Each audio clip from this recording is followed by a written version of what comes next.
Next question వచ్చాన arithmetic ఎలా prepare అవ్వాలి, non maths students కి ఏదన్నా టిప్స్ ఇస్తారా అని అడిగారు.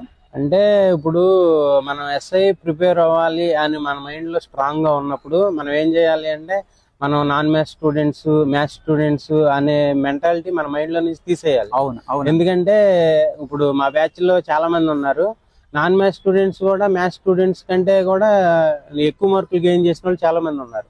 ఎందుకంటే ఇప్పుడు నాన్ మ్యాథ్స్ అనేది కాంపిటేటివ్ అసలు ఏం ఉండదు. చెప్పాలంటే ఏంటంటే అది ఒక భయానికి గురవుతారు అంతే. మన స్టూడెంట్స్ అంటే ఇప్పుడు ఇచ్చేది ఎక్కడైనా సరే నీకు డిగ్రీ స్టాండర్డ్ లో ఎగ్జామ్ మనం పెట్టినా కానీ సరే 10th బిలోనే, అర్థమెటిక్ అంటే 10th బిలో ఉన్న స్టాండర్డ్ లోనే ఇస్తాడు. అది అందరూ చదువుతారు.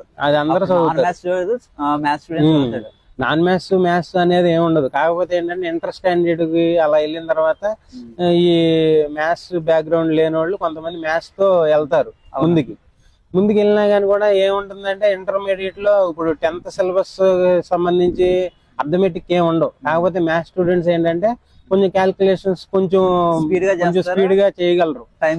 అదే కాకపోతే ఏంటంటే నాన్ మ్యాథ్స్ స్టూడెంట్స్ అనేప్పటికీ కొంచెం భయానికి గురయ్యి ఆలోచించలేకుండా వాళ్ళు మ్యాథ్స్ స్టూడెంట్స్, మేము నాన్ మ్యాథ్స్ స్టూడెంట్స్ అందుకని మాకు రావట్లేదు అనే విధంగా అనుకుంటారు అంతే. అది నాన్ మ్యాథ్స్ కి మ్యాథ్స్ స్టూడెంట్స్ కి సపరేట్ స్ట్రాటజీ అనేది ఏమి ఉండదు. కాకపోతే ఏంటంటే మనకు రావట్లేదు అనుకుంటే ఇంకోసారి ఇంకో గంట ఎక్స్ట్రా చేసుకోవడం, ఇంకో 2 గంటలు ఎక్స్ట్రా ప్రాక్టీస్ చేసుకోవడమే ఇంకా దానికి మనం చెప్పాలి.